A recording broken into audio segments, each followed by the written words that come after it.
The lease was for the exploitation of resources in territory under the Sultan's control, which included an area on the northern tip of Borneo, now the present-day oil-rich Malaysian state of Sabah.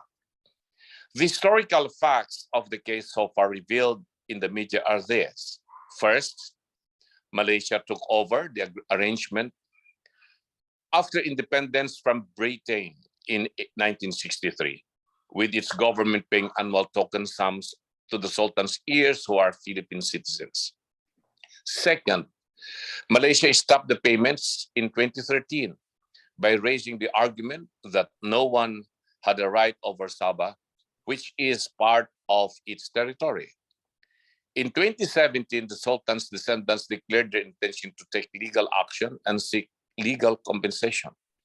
Armed with the ruling of the French Arbitration Court, the heirs of the 19th century Sultanate are seeking to seize Malaysian government assets around the world in a bid to enforce the multi-billion-dollar arbitration award.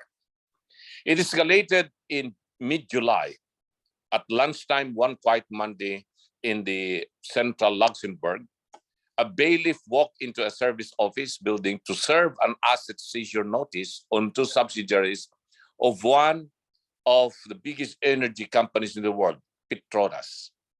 That same afternoon, according to a Financial Times report, the bailiff who was appointed by the claimants in the Philippines visited the headquarters of 9 banks dotted around Luxembourg. They handed financiers across the European tax haven the same demand to freeze the accounts of the two Luxembourg-based subsidiaries, Petronas Azerbaijan and Petronas South Caucasus. Unless Malaysia acknowledges the legitimacy of their claims, said the claimants' lawyers, there will be more seizures of state-owned assets like Petronas in the coming weeks. The new Marcos government has so far taken no action regarding the matter, except with some statements attributed to former Press Secretary Harry Roque that there's a possibility for bringing the issue before the International Court of Justice based upon the meeting that was reported very recently. But let us not forget that the Philippines has long-standing historical claims to Sabah, which nearly became a flashpoint of conflict in the mid-1960s between the Philippines and the newly independent federal state of Malaysia. Then President Ferdinand Idrelin Marcos Sr. said in a speech on 26 September 1968, and I quote, "On what do we have, therefore, our claim?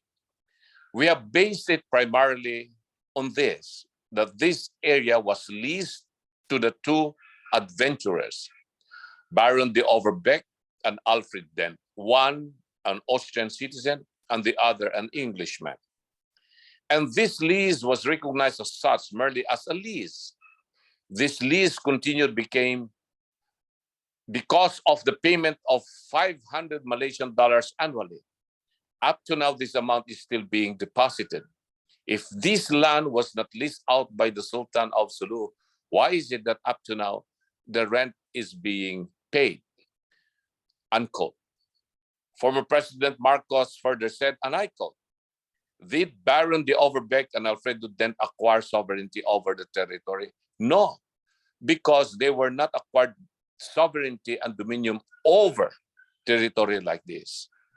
The question that arises next is when the North Borneo or Sabah territory was transferred by the North Borneo Company to the British government, what was transferred? Could the North Borneo Company transfer anything more than what it had acquired from the Sultanate of Sulu? No, because you cannot transfer what is not yours. Since the Baron de Overbeck and Alfred Dent did not have sovereignty, they could not transfer sovereignty to the British government of British North Borneo. End of quote. To help us understand more clearly the ramifications of the case, we have invited today two outstanding resource speakers on the topic, legal issues and the Philippines historical claim on Sabah. First is Princess Jacel Kiram. She is an APPCU 2022 Laureate Outstanding Contributions category. She is also co-founder and president of the International Center for Peace, Reconciliation and Development, or ICPRD, formerly Kiram. She is also chair of the People's Coalition for Peace.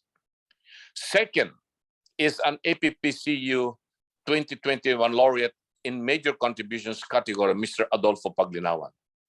Mr. Paglinawan is also Vice President for Internal Asian Century Philippines Strategic Studies Institute, a very well-read columnist. I have read many of his articles that he has written so far, that he has published in his Facebook account. I am very, very much impressed of all the issues that Mr. Paglinawan has touched upon. Very recently, he had this article about Bangsa Suluk, which refers to the issue that we are going to discuss in this afternoon forum. So again, a warm welcome to all. Let's get started. Thank you so much. Thank you for that very informative opening remarks, Chairman. Friends and colleagues, to further introduce our main speaker, as mentioned already by our Appcu Chairman, we will be playing a short audio-visual presentation. Ms. Raven, can you please facilitate? As her title implies, Princess Jacel Kiram of the Sultanate of Sulu is born to nobility as a daughter of Jamalul Kiram III and a descendant of the Sultan of Sulu, Paduka Batara. Her innate interest in her ancient roots led her to what seems to be lifelong advocacy that she now pursues not only as an individual but as a leader and representative of her people. Princess Jacel is currently the president of Philsilat Sports Association and the co-founder and president of the International Center for Peace, Reconciliation and Development, or ICPRD. As young as she may be, Princess Jacel has held leadership and key positions in various organizations she is involved with. An AB Interdisciplinary Studies graduate from De La Salle College of St. Benil in Manila, she has already obtained several distinctions over the years for her active engagements and participation in important missions and events, such as one of the delegates to the 600th year of Sulu-China Friendship Celebration in Guangxi, as head of the Philippine delegation to the 19th World Festival of Youth and Students held in Sochi, Russia in 2017, to name a few.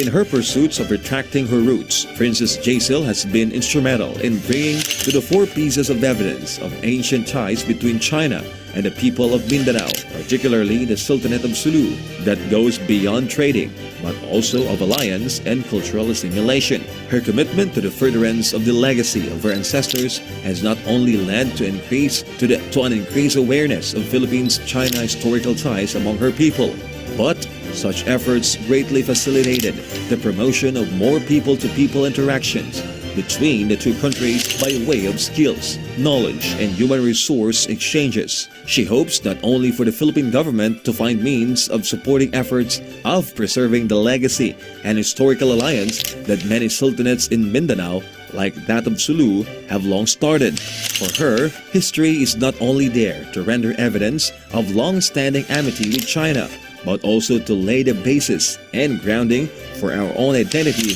both as Filipinos and as Asians. This year, the awards for the promotion of Philippines-China understanding recognize Princess Jacel Kiram for her efforts and initiatives in facilitating the strengthening of friendship between the Philippines and China, and for her vocal expression of amity and gratitude, especially concerning the preservation of the history and legacy of her ancestor, the Sultan of Sulu.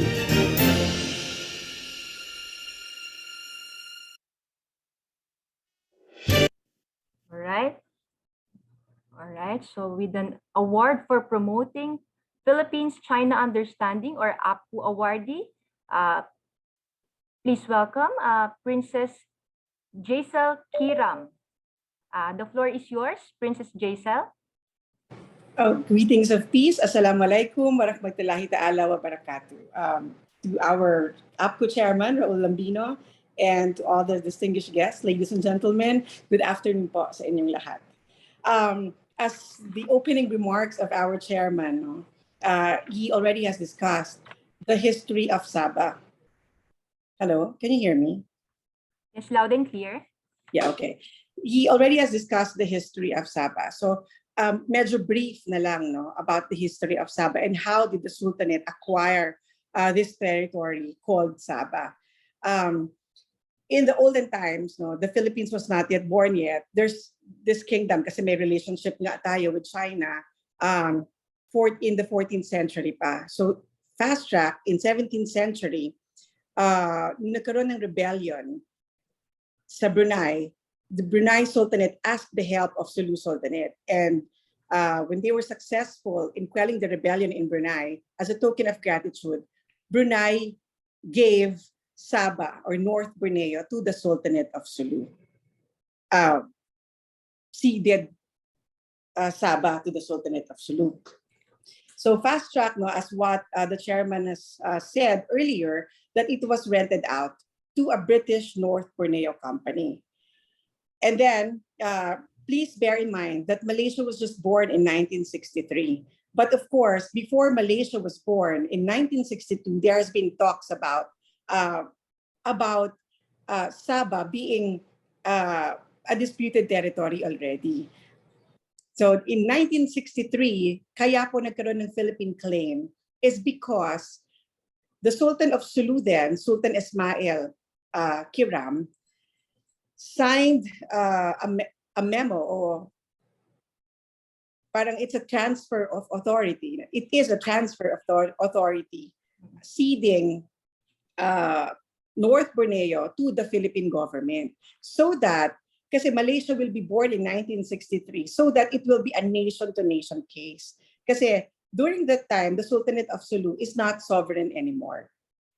So fast track po, pinanganak na ang Malaysia ng 1963. They increased the rental payment of Sabah from 5,300 Mexican dollars. They converted from 5,000 Mexican dollars. They increased it.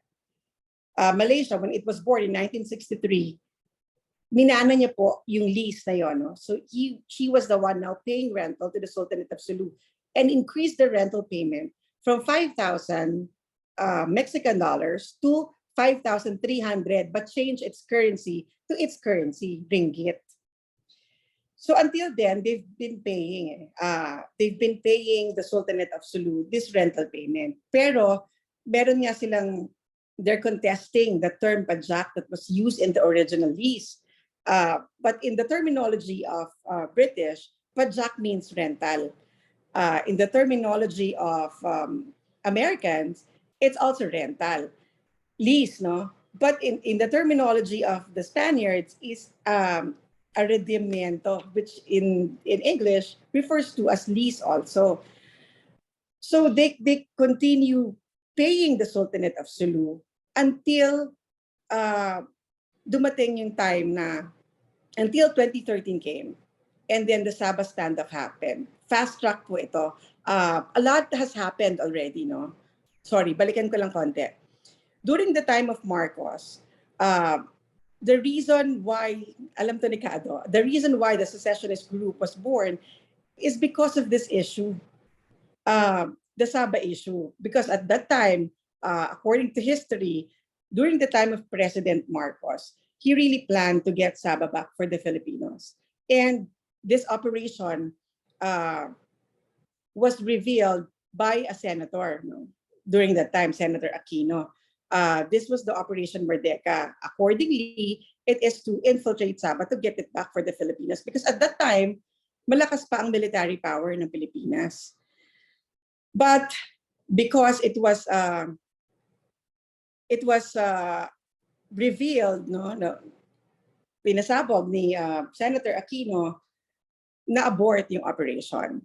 And it, of course, when it was aborted, it did not succeed. And it led to the creation of the MNLF.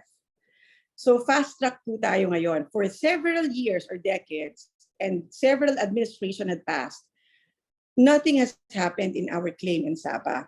Even if the Sultanate of Sulu transferred its right over the territory of Sabah to the Sultanate, to the Philippine government, that's why it's a dispute between Malaysia and the Philippine government now.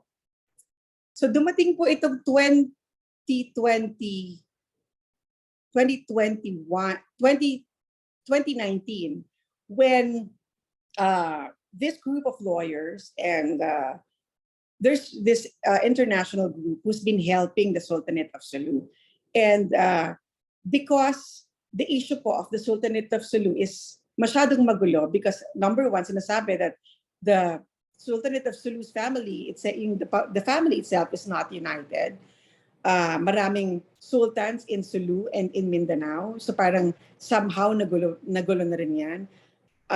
They do not know really as to who the Sultan is or the legitimate Sultan of Sulu now. All this has been issue na binabato sa, all these are issues that are being thrown to the Sultanate of Sulu. Kaya parang hindi natin naaayos yung claim natin over Sabah. Pero,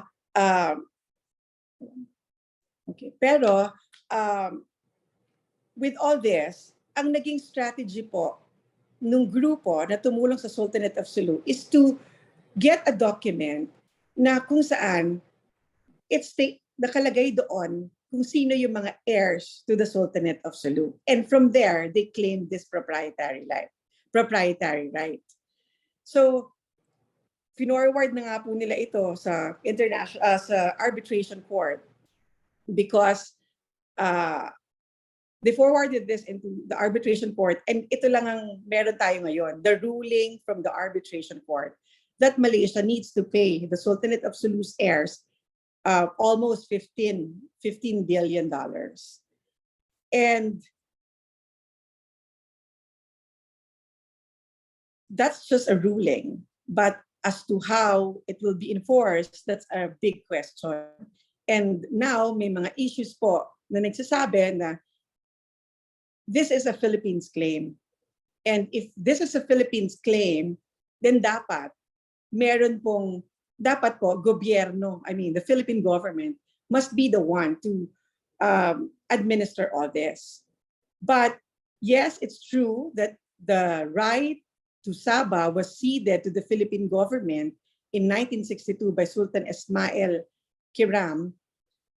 But in 1989, and there's a provision in this transfer of this deed of transfer na should the government fail to get Sabah back after exerting all peaceful means,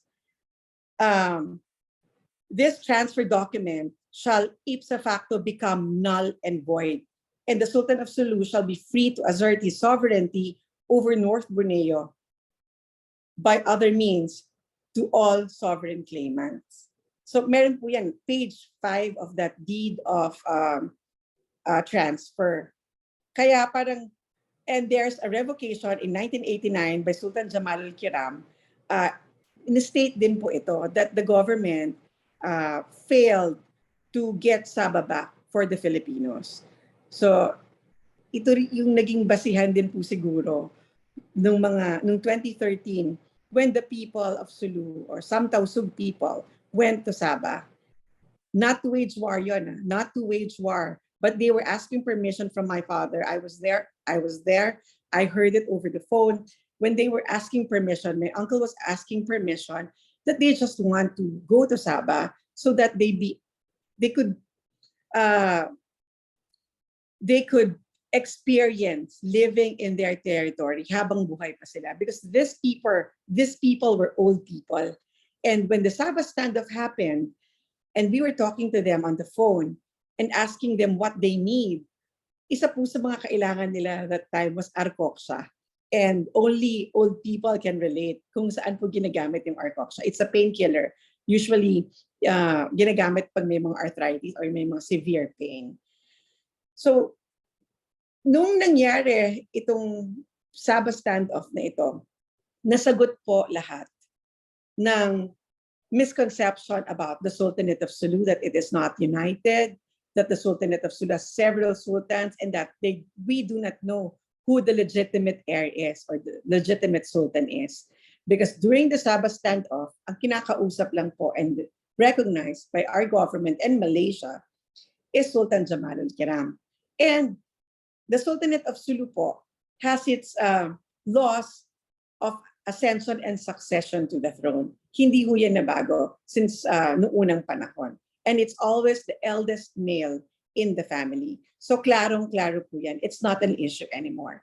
However, the group that has been helping the Sultanate in this arbitration ruling that was successful in getting a ruling in favor of the Sultanate of Sulu used the Makaski judgment, because in the Makaski judgment, it's a written document, and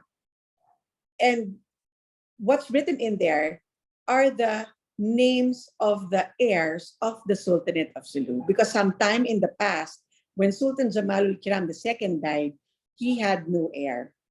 He had no son, or wala na ho after him. So next generation na po ito.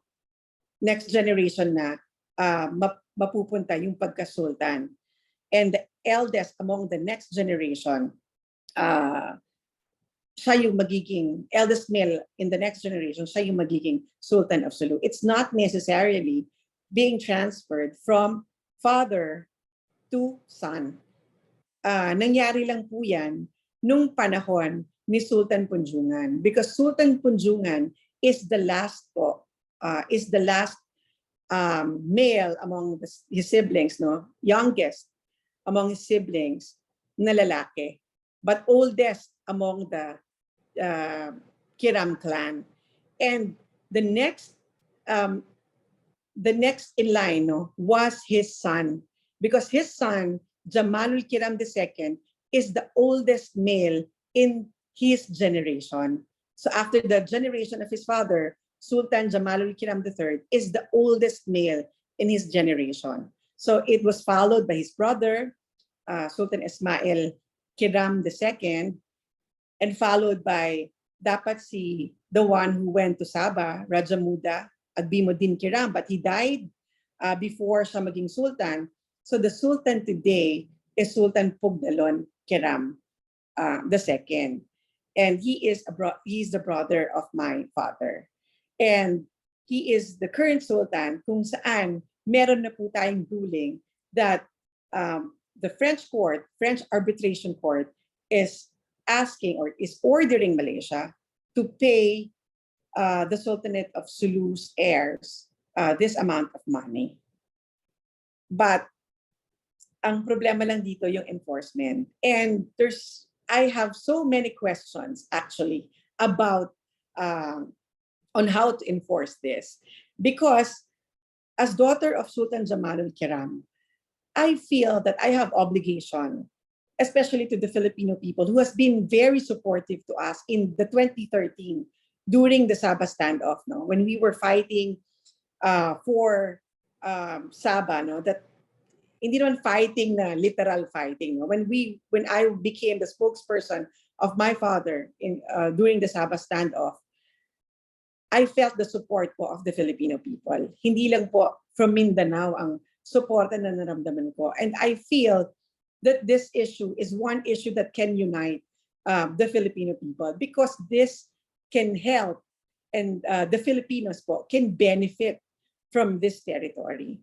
Pero sadly, during that time, the administration was not in favor of us. And meron pong study that was made by Senator De Lima that time, because he was the Secretary of Justice. He was asked to make a study about Sabah, and she said that she's going to have a team to study on this. Pero hindi po nilabas yung study niyan. Hanggang ngayon po, when I spoke to one of the consul friend of mine who was assigned in Indonesia some time ago, sabi niya may study niya, but it's not for public consumption. So why will you ask to study a territory, that is in the interest of the Filipino people is interested in, and then you will not, you'll keep it a secret. So what's to hide? That's another question in my head, no? And when this ruling came out and the media started to interview me, nagulat na lang po ako kasi bawal na naman ako magsalita about this issue. But I understand. I cannot talk about the legalities of this issue. Number one is because I am not a lawyer. Number two is because I am not a signatory to this case. So technically, no, their lawyers, the administrator's lawyers, are not my lawyers. I'm not their client, so they cannot then brief me on this. They use the heirs in the McCaskey judgment, all the administrators of the heirs, and salamat sa kanila. Salamat sa mga administrators of this of the heirs of the Sultanate of Sulu, because they have been successful in this fight that the arbitration ruled out in favor of the Sultanate of Sulu. But as to how can we really feel this order, I do not know, and I do not expect that, because it's like we're fighting. It's like a David and Goliath thingy, pero nanalo po si David, diba? But this time, kasi it's private, we are not sovereign. The Sultanate of Sulu is not sovereign anymore.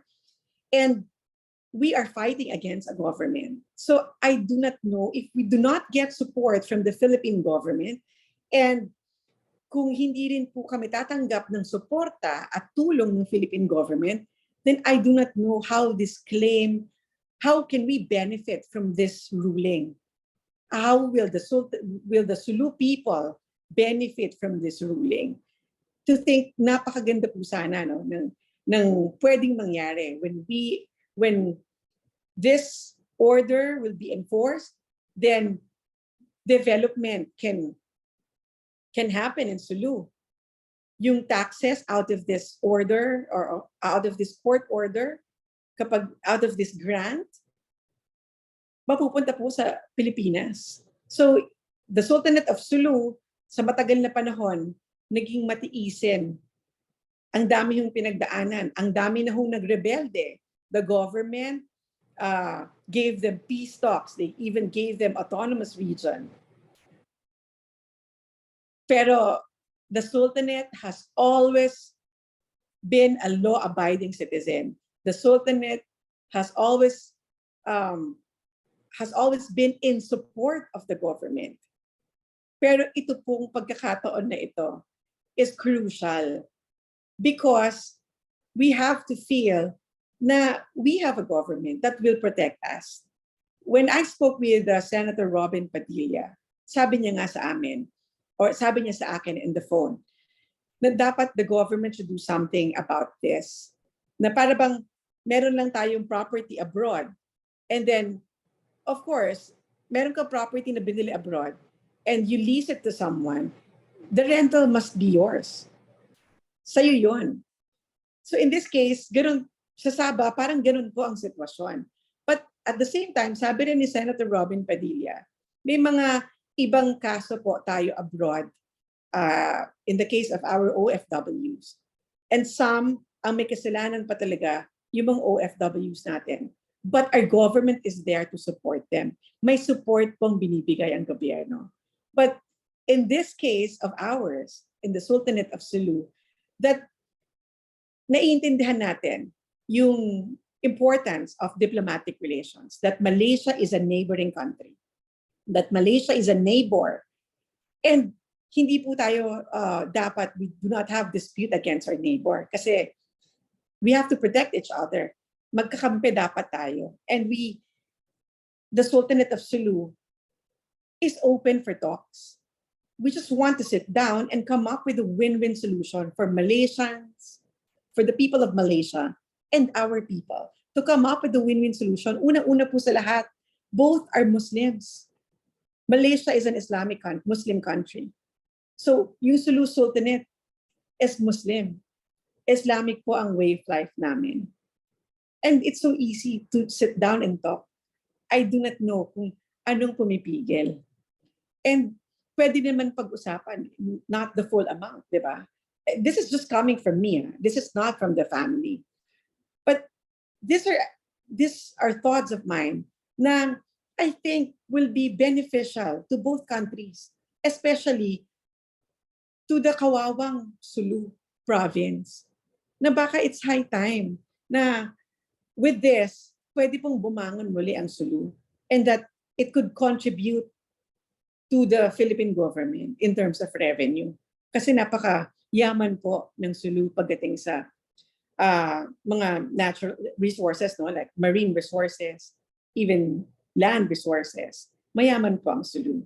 But I do not know. I do not know what's stopping the government, or why is this issue not a priority of the government. I don't know if this is not a priority of the government, or baka hindi pa lang. Well, of course, we understand also that we have a new president and masyado pong maraming problema. And this is a problem, pero maganda po itong problema na ito because this can give us hope. This can give us development in Mindanao.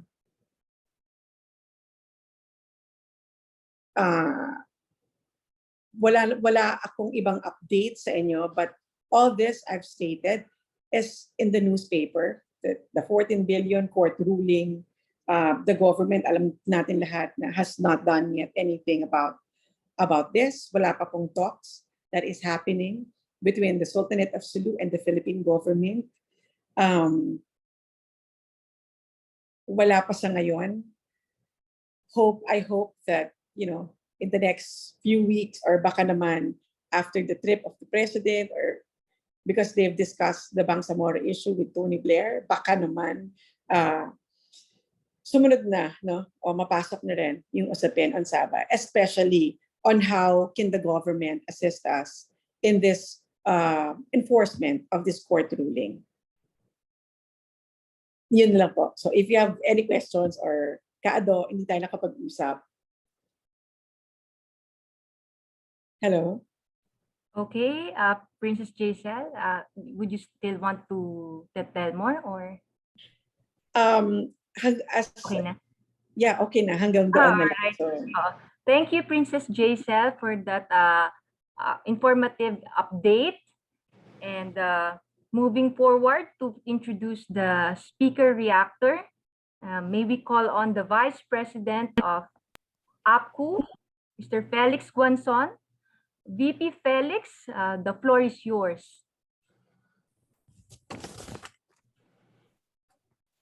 Good afternoon. Our speaker, interactor, Mr. Adolfo Quezon Paglinawan, or simply Ado, as he is popularly known, is a Filipino journalist, public intellectual, business professional, and devoted family man with extensive experience in diverse academic and professional fields. Evident by training, Ado completed his primary, secondary, and tertiary education at the San Beda College in Manila. He holds an undergraduate degree in liberal arts major in English and philosophy. He also obtained certification in various fields of information technology at the USDA Graduate School, International Relations at George Washington University, and Islamology at Georgetown University. Ado served as press attaché and spokesman of the Philippine Embassy in Washington, D.C. from 1986 to 1993. He authored two notebooks, A Problem for Every Solution, for most part is institutional on the territorial dispute in the South China Sea, and No Vaccine for a Virus called racism, a survey of COVID-19 implication from an international perspective. Kaado currently serves as the host of Ang Maestro, the Unfinished Revolution, broadcasted by Radio Pilipinas. He is also the host of an online podcast, Power Things, of the Global Talk News Radio, streamlined in various social media platforms like Facebook and YouTube, and one of the hosts of a television show, Opinion Ngayon, aired in Golden Nations Network every Friday. Kaado is one of the 2021 laureate of the award of promoting Philippine-China understanding under major category contribution category. Ladies and gentlemen, let's welcome Adolfo Quezon Paglinawan. Thank you, VP Felix. Kaado, the floor is yours. Good afternoon, ladies and gentlemen. We are crossing centennials here, and the expanse of history is so much that listening to Jacel, I would just like, and to our president, I would just like to go into specific issues on why the Philippines should put this in its priority. I would like to start with the McCaskey decision. There are very few people who can have a hand on this because this is deeply kept in the archives in London. But I was able to get some snippets.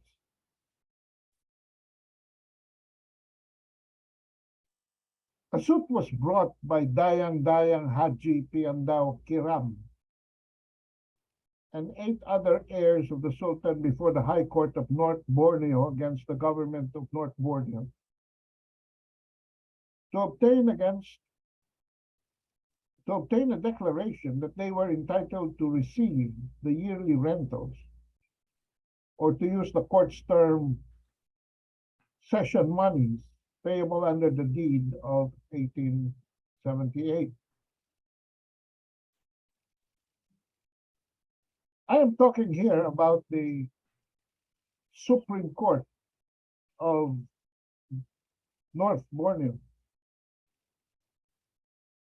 Was called the High Court of the State of North Borneo under Chief Justice McCaskey, henceforth the McCaskey decision.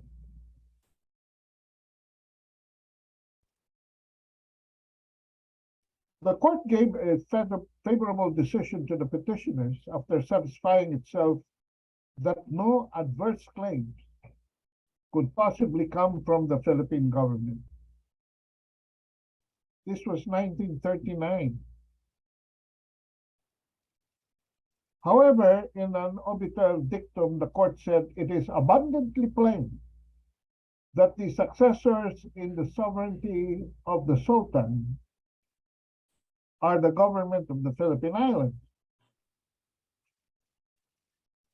The court, in other words, would have given the rentals or cession or monies to the Philippine government rather than to the heirs if the Philippine government had intervened in the case in its own behalf. But the government had placed itself in estoppel because, as the court put it, the Philippine government allowed Sultan Jamalul Kiram to enjoy the session monies as a private person since 1915. They have made no claim on his death and have, by a judgment of a Philippine court, recognized the right of the private heirs to receive session money. So,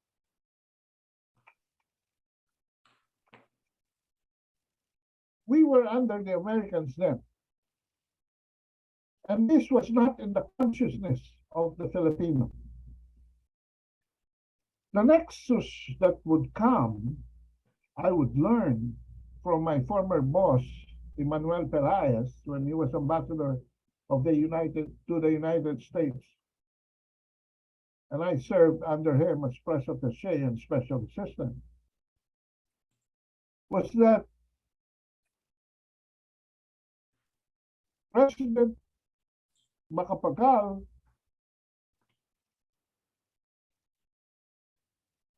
in a book Macapagal the Incorruptible by Quentin Reynolds and Jeffrey Boca, the Vice President and Foreign Secretary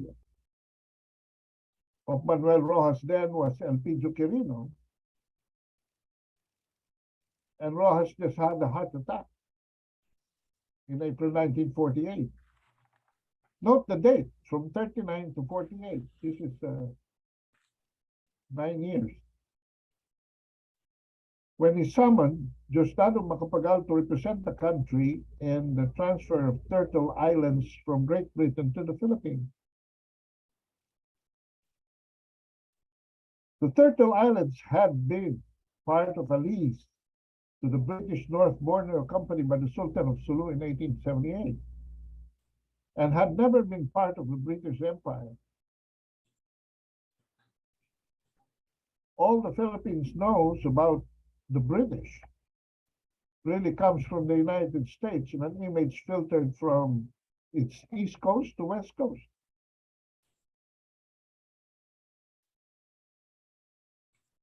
And so Macapagal went to Sandakan, North Borneo, and the British negotiator received him with equity.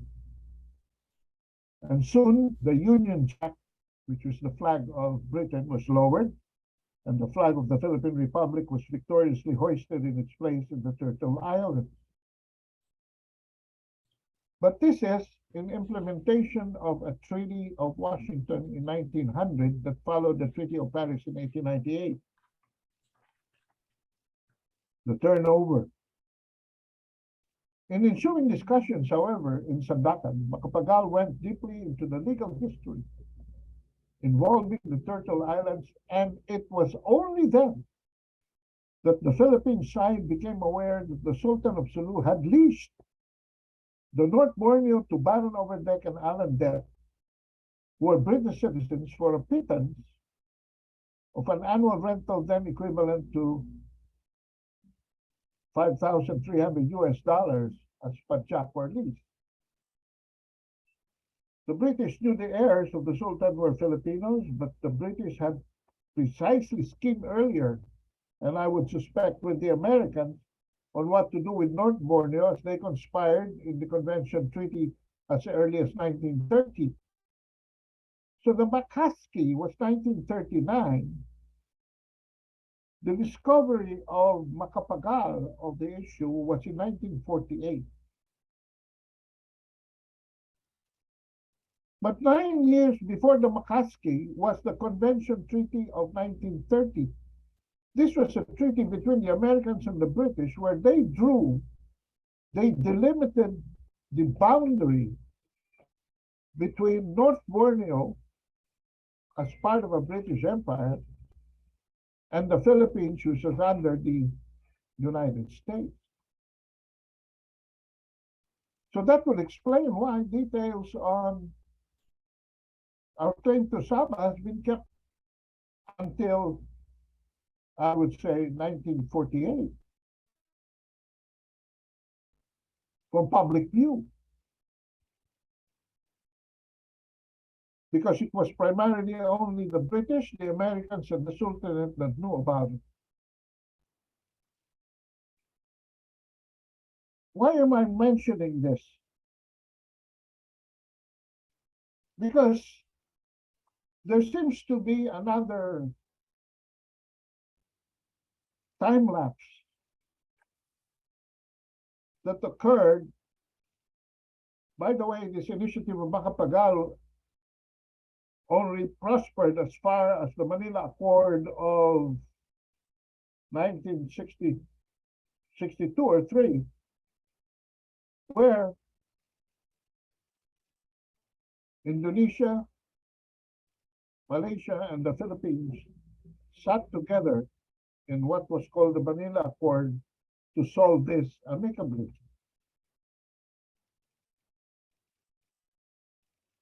Would what happened to the Makaski decision happen again today? So far, historically, and I would just summarize the Philippine argument on the claim to Sabah on the basis of 6 basic points. because to discuss the history would be an entire semester, if you may. First, that the deed of 1878 was a lease. This is the Philippine position. Second, that even if it were a cession, in other words, arguing without necessarily conceding, or in Latin arguendo, that it was a cession, it was null and void. As such, owing to non-observance of the formalities required and for the lack of contractual capacity on the part of Oberbeck and Dent, which I will discuss further later. Third, that the Sultan, although he signed the Treaty of Capitulation of 1878 with Spain, and capitulation looks to be a big word, but basically, he just constituted himself as a royal subject of Spain, but Spain was never able to fully subjugate the territories covered by the Sultan, and later of the United States. He still remained the sovereign of North Borneo. And Spain and the United States were dealing with the Sultan on the basis of treaties. That is very important because parties that go into treaties are states. They are not individuals. Fourth, that the Sultanate was not extinguished, nor was the North Borneo territory ever abandoned in a manner that would entitle the Great Britain to acquire it by occupation or prescription under international law. In fact, the discussion of this issue is to engage in a fraudulent subterfuge that was used by Britain in first assuming as a successor in interest from the British company, a private concern, onto itself and further onto Malaysia.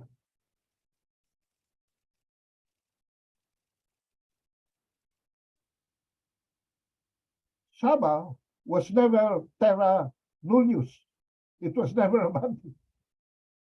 A lot of the Suluks who were born there stayed there. And whenever the Sultan would visit Sandakan, they would regard him as sovereign. Therefore, the successors, fifth, of Sultan Jamalul Alam since 1878 continue in possession of Borneo.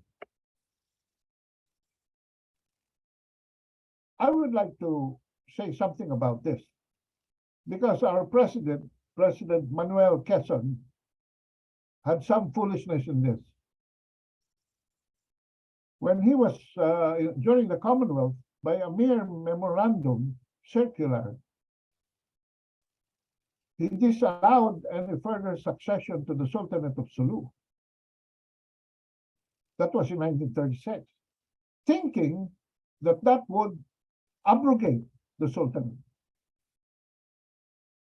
But records show that up to this time, as Jacel had narrated, there has been an unimpeded and continuous succession to the throne.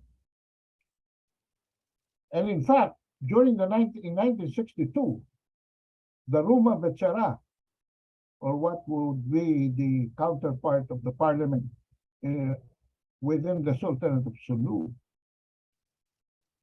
recognized Sultan Ismail the first to be in direct lineage and was the Sultan at that time.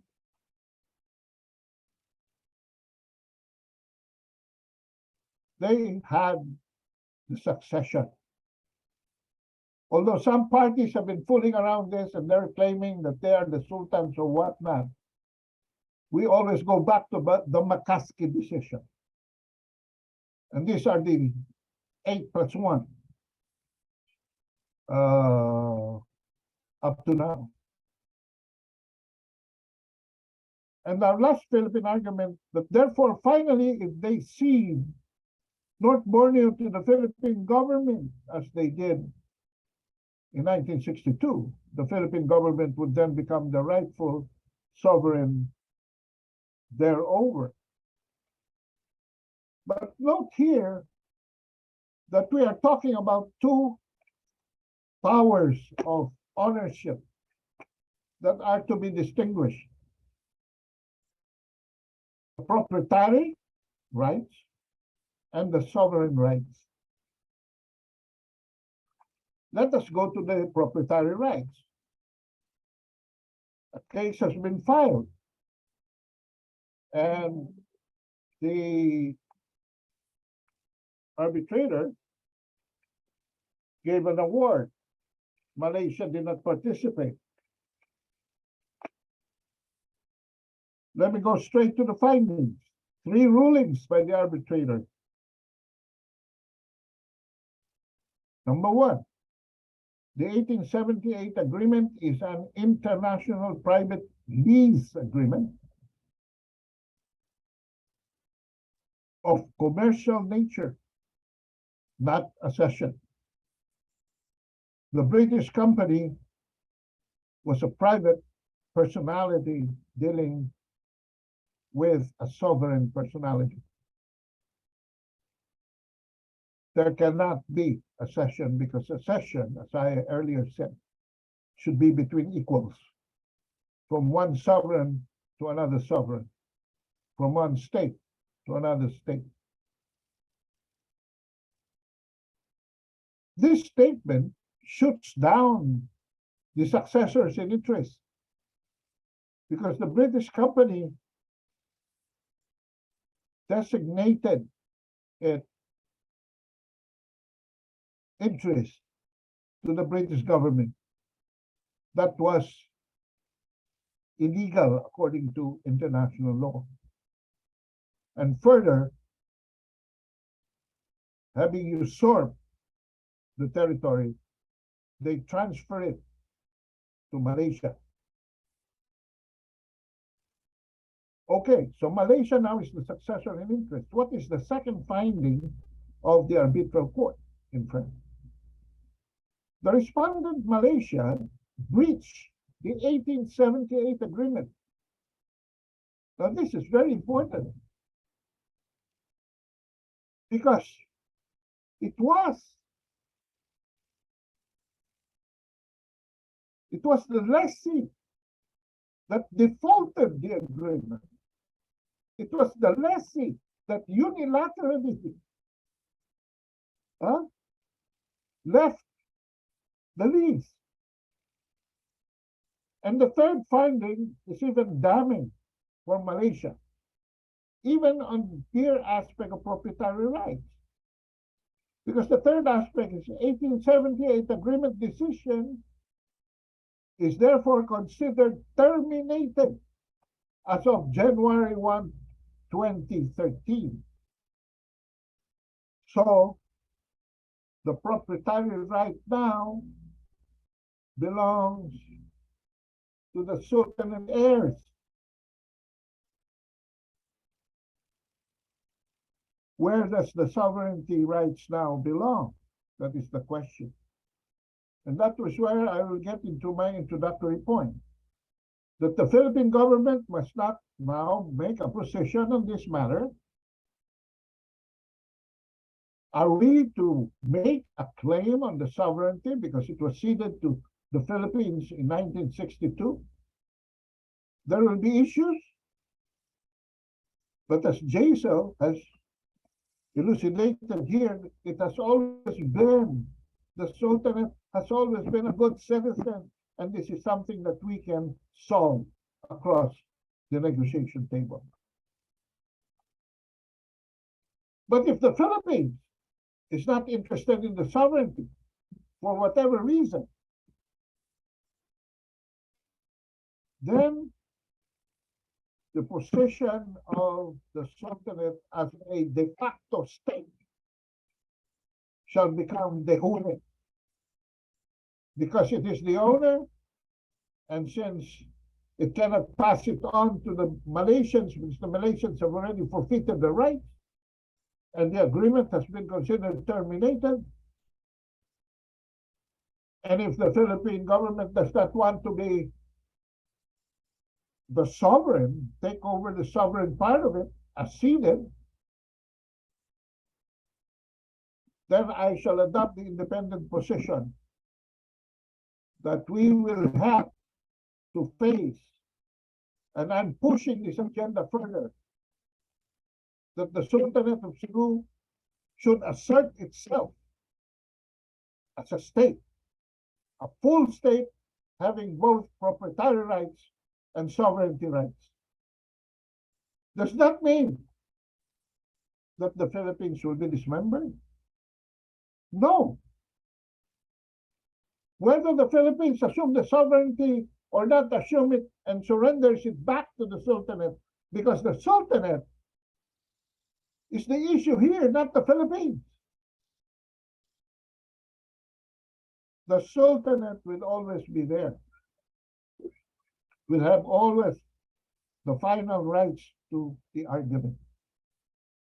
And so, if our government knows what is best, okay, take the sovereignty. But if it doesn't want it for whatever reason, the Sultanate of Sulu will have no choice but to move towards self-determination and conduct a plebiscite on its own. I'm not saying seceding, but formally declaring itself to be a state. And as a state, it can now enter, if the Philippines becomes a federal form, into one of the states. Because under the present constitution, our stupid law prohibits any form of royalty. Can you imagine what the lawyers doing our laws are thinking? It's so unexclusive, I consider it even a racist. So if that happens, we can share in the fruits. But with the Sultanate having the moral ascendancy established by the French Arbitral Court. So the earlier our lawyers and foreign affairs or whoever, local government, whatever, whoever the president assigns here should start negotiating for a position. Because in deference to the Sultanate, I will confirm Jacel's statement. The Sultanate has ordered a gag order on the aspect of sovereignty here in deference to the Philippines. Hinihintay po tayo ng sultanato. Ang tangan-tanga natin. Pinababayaan natin. And yet, nandyan ang future, nandyan ang bright future ng country natin. Why am I pushing this? Because on the other side of the Philippines, and if I may connect it now to Apcu, the Philippines will be negotiating on the basis of joint exploration with China. Alam niyo ba mga kabansa? Walang provision sa MOU na doon lang sa reed bank ang exploration. Wala ring definition restricting it to oil resources and maritime resources. So if and when it happens that we come to the ideal situation, that we are able to recover Sabah, and I have the formula for that, on how to resolve this amicably, then we also have as partner China by virtue of that MOU that was signed under President Duterte. Wala pong limitation sa lugar. It can be in the Sulu Sea, in somewhere near Sabah. It can be in the West Philippine Sea. It can be in the South China Sea. It can be anywhere. It can be in any of the Philippine territory or outside of it. So we have, if we just extend and give our trajectory a definitive target insofar as development and what's good for our people, the Sultanate is very willing to share all of this with the rest of the country. A country that did not share enough for the development of the Sulu archipelago. Can you imagine the poetic justice? I would like to end there, Maki, if you may. Thank you very much.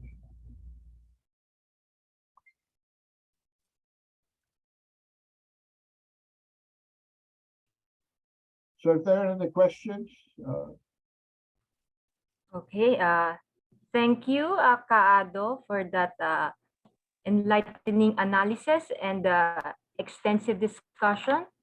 So, ladies and gentlemen, we are about to move on to the open forum for questions and answer. Please feel free to put your questions on chat box. So while waiting for some other questions, I will be making some announcement. We are going to have another next forum on October 13, 2022. That's Thursday. And the topic will be US-China military conflict looming. What does imminent crisis mean for the Philippines? By Benjamin Kang Lim, a journalist, author, global affairs correspondent, The Straits Times. All right. So, okay. Yes, Right. Let me have this first question. Okay. thank you. Okay. So this question is for Princess Kiram. Yes, ma'am. Okay. How do you think can Apcu further the historical ties between Sultan of Sulu and China? Okay. Okay.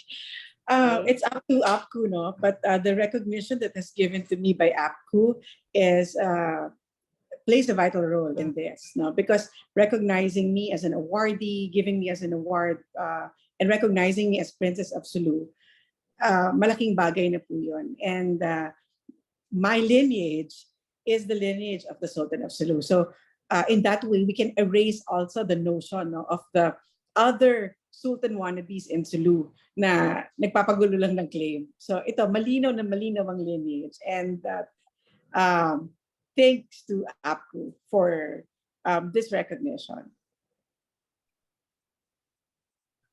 Thank you, Princess. I think this can be answered by Kaado. We'd like to know your thoughts on this, Kaado. Of what do you think can Apcu further the historical ties between Sultan of Sulu and China?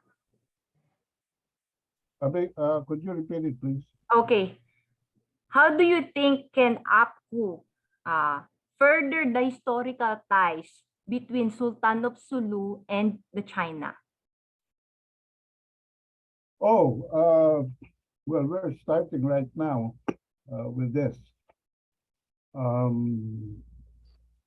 We also have a very important resource who is in China right now.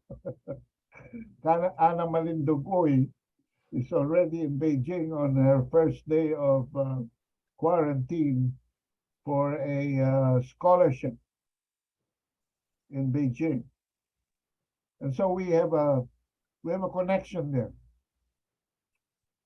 The idea is really to, I guess this has already been started by remembering and celebrating that in 1417, we have Sultan Paduka Batara, or Pahala, as the case may be, buried in the Shuk city in Shandong province.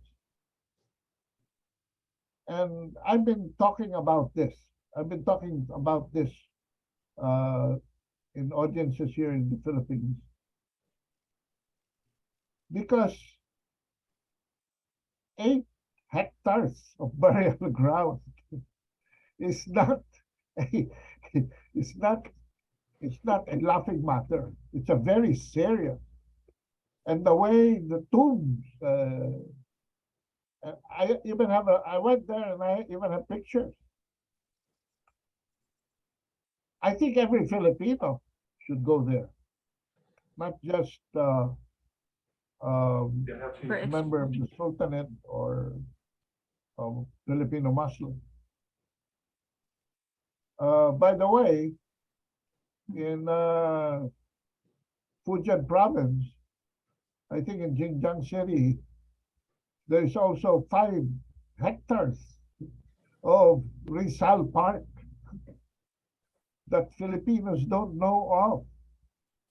Yung Rizal Park natin dito, kasya sa Rizal Park sa Xinjiang City. Wow. Yung monumento ni Rizal doon mas malaki pa kaysa sa monumento ni Rizal sa Luneta. And it's honoring a Filipino.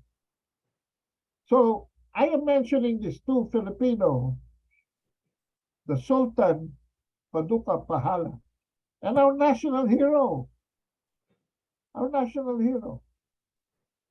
whose lineage have been traced to Fujian province. It's amazing that there are so many informational materials that we can broadcast within China and within the Philippines.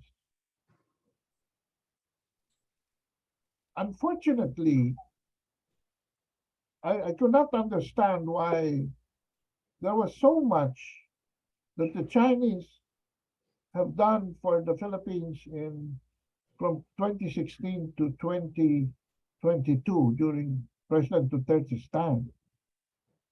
But did you notice that President Duterte's term was silent on the Sabah claim? I'm just curious. I hope the present president does not adopt the same nonchalance, no? And by the way, President Bongbong Marcos has gone to Shandong province. He has gone to that tomb. He has visited that tomb. He knows. And to bring the Sultanate and China together should start with that Shandong memorial grounds. And maybe, who knows, maybe I can write another book, either on the Sabah claim or on the, I've written a book already on the China-Philippine relationship, but this one is on the Sultanate specifically. So maybe I could do that. That's good to know, Kaado. Yeah. All right. So moving on to the next question. I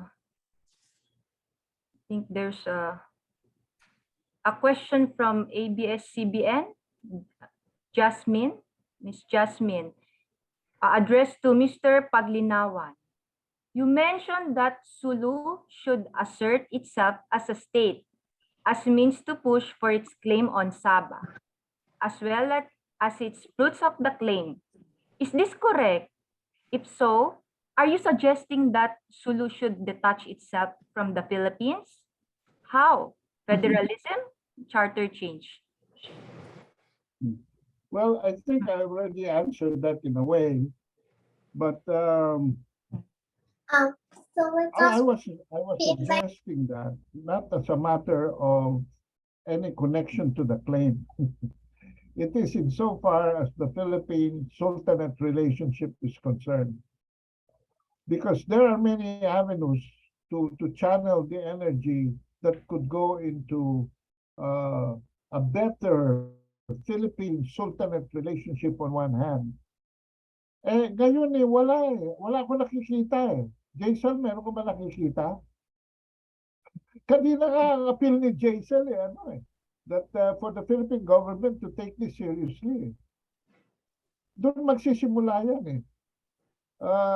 Maraming avenues, maraming aspects in which the Philippines and the Sultanate can partner in such a thing. What I was opting is that if the Philippines would not want to do that, then what is to stop the Sultanate? I think it should be framed that way. What is to stop the Sultanate from proceeding on its own? Yun lang ho ang gusto kong sabihin. I am not for any dismembership. I don't think dismembership is in the mind of the Sultanate. No, it's not. I don't think it's in the mind of the Tausugs. No? We are, tayo nga ang may malaking utang na loob sa sultanato. Eh tayo pa ang walang ginagawa, yun ang puntos ko. So, kung ayaw ng Pilipinas to handle that aspect, that sovereignty issue,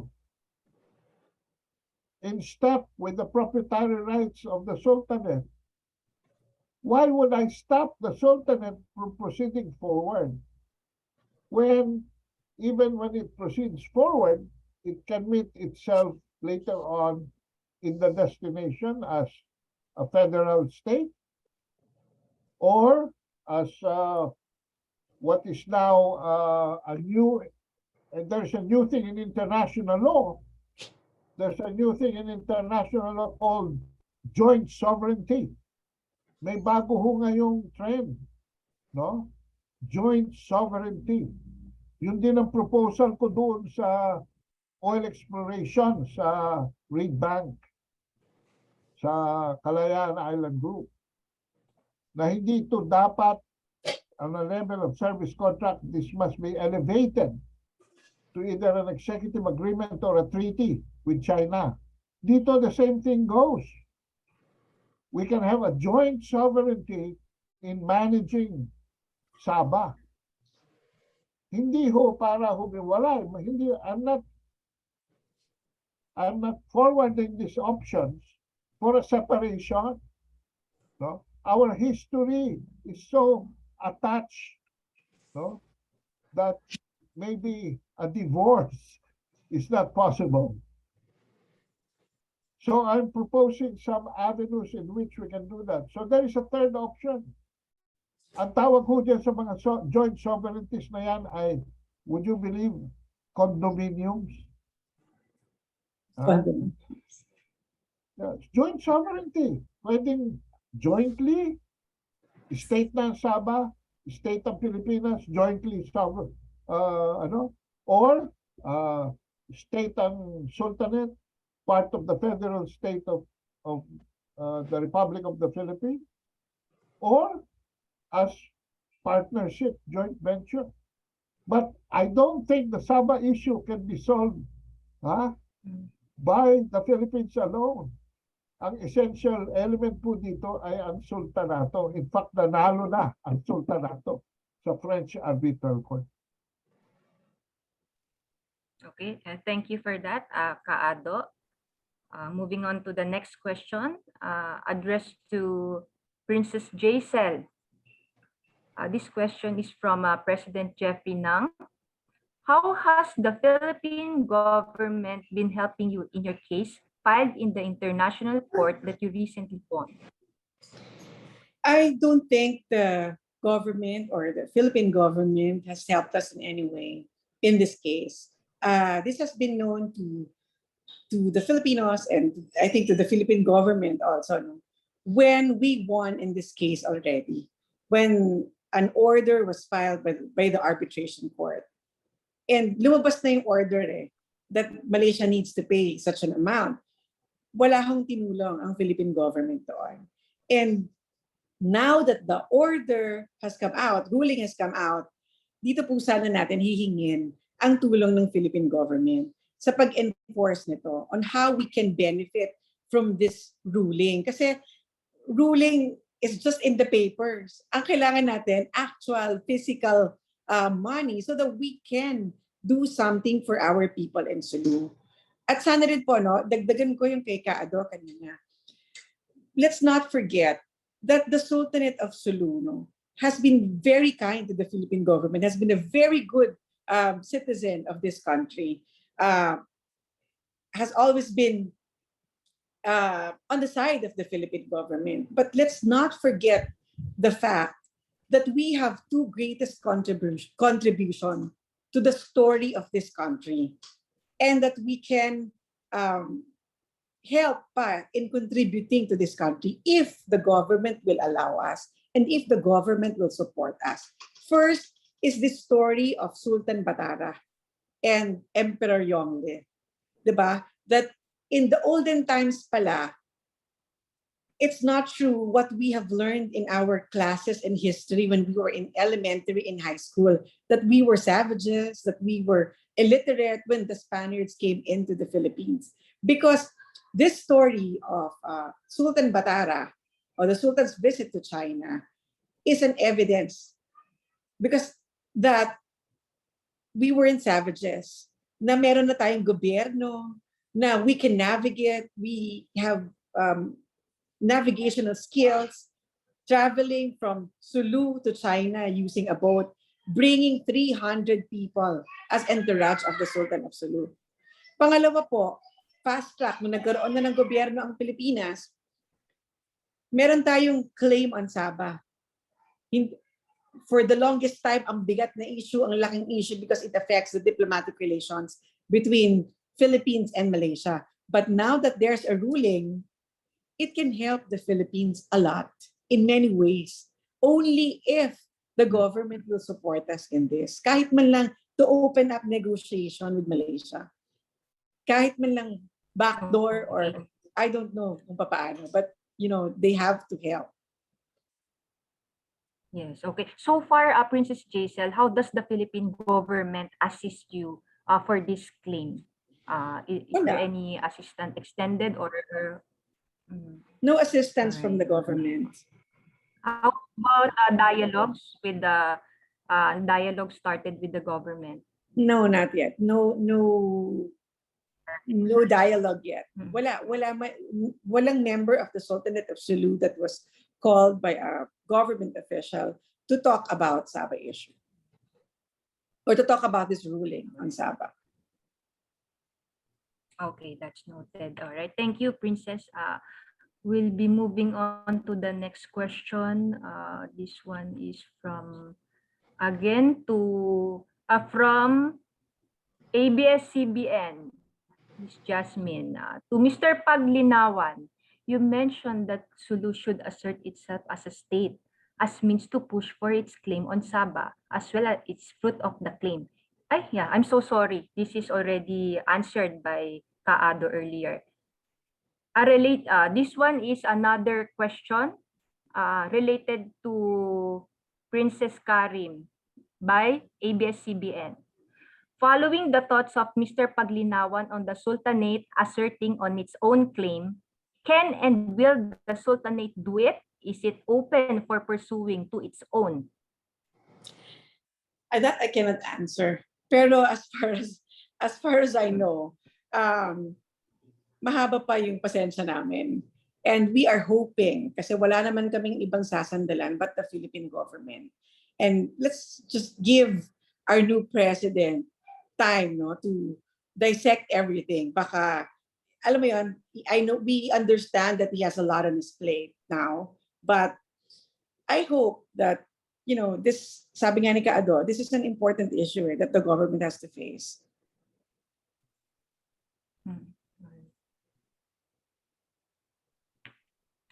Can I add something to that? Okay, so we'll be having another 2 questions and then we will proceed to another, to the next program for closing remarks. So, to Kaado, how can the Philippine government help establish our claim over Sabah? How can Philippine government help establish our claim over Sabah? Topic, beg your pardon. How can the Philippine government help establish our claim over Sabah? Ah, There are two kinds of alam mo ninyo, tama si Jacel. They've already done their part.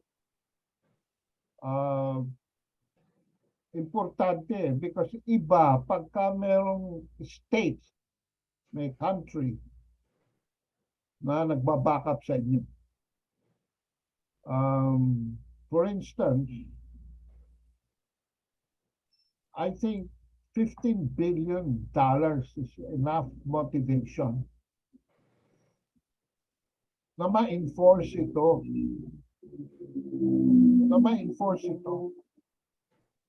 Kung yung 8 na lang yung heirs ngayon, di ba? Jacel, 8. Kung yung 8 remaining heirs ay nagkasundo,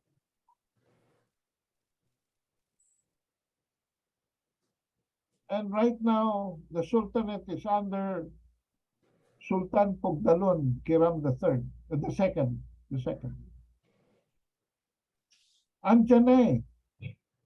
Naghihintay na lang po, palagay ko, na magpadala ang kung sino man ang i-assign ng ating Pangulo.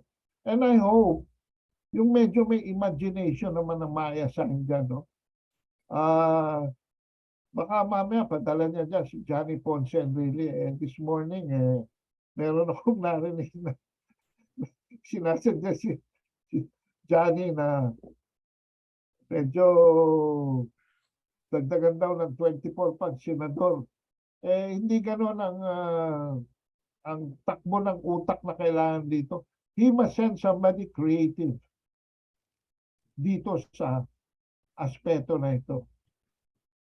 As creative as how the 8 heirs, after agreeing, were able to find a solution because they don't have the 20 million or so dollars to finance this case. But they were able to bridge that difficulty. Napakahirap nun, no? Without the help of the Republic, nagawa nila yun. Actually, kalahati po, 51% of this problem is already solved. It's only the 49% of the problem that has to be solved. And ang naghihintay pa, yung nakasolve ng 51%. At yun ang awkwardness dito sa sitwasyon na ito. But never mind that. Never mind the niceties. It is really because we are talking here of a post-pandemic. Can you imagine? Does our government know how much the per capita income of a citizen? Or hindi citizen, resident na lang, a legitimate resident of Sabah. Does the ordinary Filipino know how much the per capita income of an ordinary Sabahano of whatever origin is the per capita income? May malayong-malayo po yung ating per capita income dito. Besides, hindi ba dapat na magkaroon ng asupre sa ibaba ang ating gobyerno? Because may ibang bansa na nakikinabang. May ibang bansa, citizens ng ibang bansa nakikinabang dito since time immemorial. Hindi ko maintindihan myself kung bakit ito napapabayaan. Kung bakit ito, alam ko ang rason from 1986 to 2016. In fact, yung mga padron noong 30 years era na yon, gusto ngang i-abolish na itong Sabah claim natin. At ang kanilang mga Diyos-Diyosan have already negotiated with the Malaysians as to this. Mawala na yan, Sabah claim na yan. Pero ngayon na may pagkakataon tayo, I think we should take all possible avenues. First, to talk to the Sultanate. May organisasyon po ang Sultanate. No? And second, to work with the Sultanate. Ganun lang naman eh. It's as easy as that eh. Huwag nang hintayin na ang Sultanate pa ang lalapit para, you know, Hindi rin po makalapit, Kaado. Hindi rin Ayun na makalapit nga eh. kasi may cordon sanitaire. Flares have been set. Pero for some reason, ayoko na lang pumunta rin sa politika na yun. But for some reason, hindi makapasok. But now that we have this Apcu forum, I think we're doing a very important job here in trying as much as possible to enable more than just two parties, the Sultanate and tayo, to know about this. Because ano ho ito eh, kung pregnancy ito, 10th month na ho eh, anong gagawin natin? Oh, so. It can die. 10th month, it can die. So, Iba nakikinabang, Jacel. How can alright. we sit down on that? Okay, sir, this is last question, no? This is for Princess Jacel. If it's proper to ask, Princess Jacel, how do you propose to the administration of President Marcos Jr. in assisting with the execution of the ruling? Of course, we understand diplomatic relations, and we can do this diplomatically. We have now a leverage. This ruling by the arbitration court can be a leverage na because it's ordering Malaysia to pay the Sultanate of Sulu. So ako naman, on my part, no, my thoughts lang, I'm not expecting this 15 billion na literal physical amount to be given to the Sultanate of Sulu. But the government can start opening the talks with Malaysia.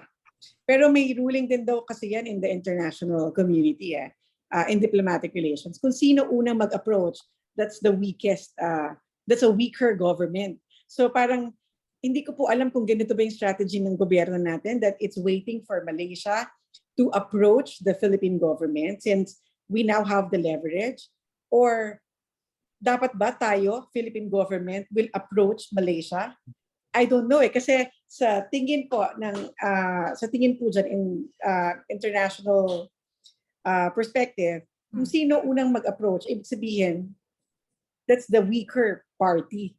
So I don't know kung anong iniisip ng ating gobyerno about this. But first things first, sana maramdaman naman namin ngayon that we have this ruling by the arbitration court. This is our contribution to the country. Maramdaman naman sana namin na meron government, nakasama kami sa gobyerno ng Pilipinas. And as part of the government of the Philippines, we want also to feel that we are citizens of this nation.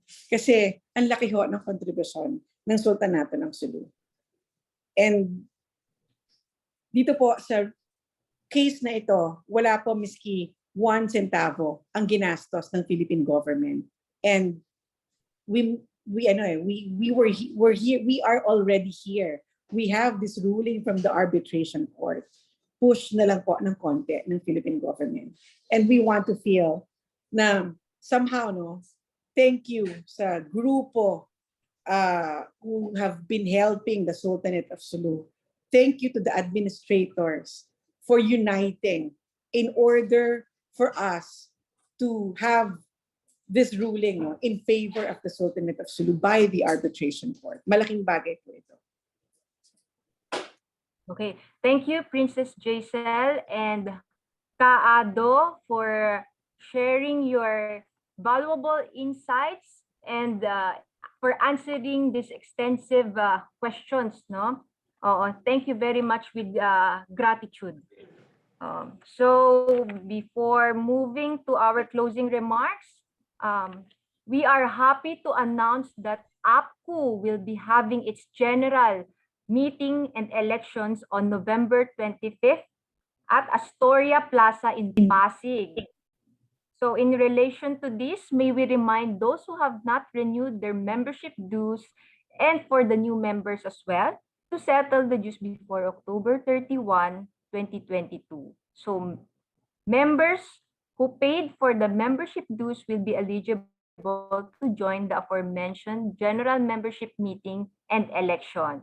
So here is our Apcu Metrobank details. So once the deposit is done, you may just take a photo and send to the Apcu Secretariat email. Or if you have other questions, just feel free to send us or contact us at these numbers. All right. So moving on to the next program, let us welcome President Jeffrey Nang, the Apcu President, for the closing remarks. President Jeffrey, the floor is yours. Thank you, Mafi.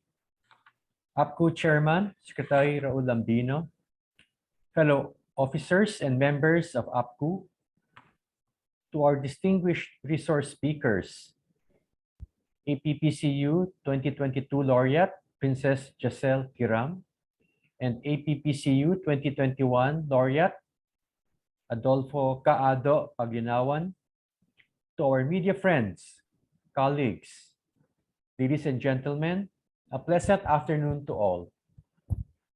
Matters related to territorial disputes, both land and maritime, particularly in the case of Southeast Asia, are among the most contentious issues in the region's politics nowadays. These territorial disputes did not materialize indigenously and organically on their own, but were products of colonialism. One must remember that the borders and frontiers of Southeast Asia were not determined by locals, but rather were prescribed by former colonial rulers and drawn up far away in European capitals. Through treaties and agreements, lines were drawn on maps, producing unnatural boundaries, which cut across ethnic, religious, even linguistic groups or areas, without the actual physical demarcation through survey and physical marking. This makes many borders and boundaries in Southeast Asian countries nebulous and ambiguous. This has resulted in contentious territorial claims, the definitions of borders, the quest for the recovery of lost territories, and even secessionist movements right after the retreat and withdrawal of colonial powers from the region. Thus, the newly independent states after World War II inherited national borders based on colonial maps, which some parties to this day do not accept. In this regard, the Philippines and Malaysia are two Southeast Asian states tormented by these territorial problems. Having been colonized for hundreds of years, the Philippines and Malaysia are heirs to the territorial arrangements of their previous colonial masters. Hence, it seems that the Philippine-Malaysia bilateral relations from the very beginning were somewhat unfortunate and for the most part problematic because both countries are embroiled in issues of territorial disputes. Both countries are claimants to the disputed waters of South China Sea, and both have competing claims over Sabah. Even though relatively dormant and playing second string to the South China Sea dispute in recent years, the Sabah dispute has always been a significant thorn in the bilateral relations between Philippines and Malaysia. The Sabah dispute stands out vis-a-vis the competing claims of both countries because it involves a large tract of land and, more importantly, it is populated. Likewise, historical and legal considerations are significant in settling this territorial dispute as much as the right to self-determination of the inhabitants of Sabah is also an important consideration. Furthermore, the Philippines' claim to Sabah are not necessarily limited to economic motivation, and the expression of Filipino pride and nationalism is much more than that. Aside from being a product of colonial configurations, the Sabah dispute is also anchored in security considerations. Although the Sabah dispute between the Philippines and Malaysia is currently in one of its recurrent calm periods, it remains unresolved to this day. Moreover, under international law, there are mechanisms and means available that disputing parties could employ to settle the Sabah dispute. In this regard, I hope the current Philippine government will not give up on Sabah, but should pursue an amicable and peaceful solution to the Sabah dispute with Malaysia. On this note, on behalf of Appcu, I would like to congratulate and extend my sincere gratitude to our research speakers for sharing their knowledge, experience about this topic. Let me express my gratitude to all who have joined and participated in this Appcu forum this afternoon. I am sure that all of us have learned a lot from our two excellent speakers. Indeed, your presence and active participation have made this forum a fruitful and productive endeavor. Again, thank you. Have a pleasant afternoon, everyone. See you next month for our next Appcu forum.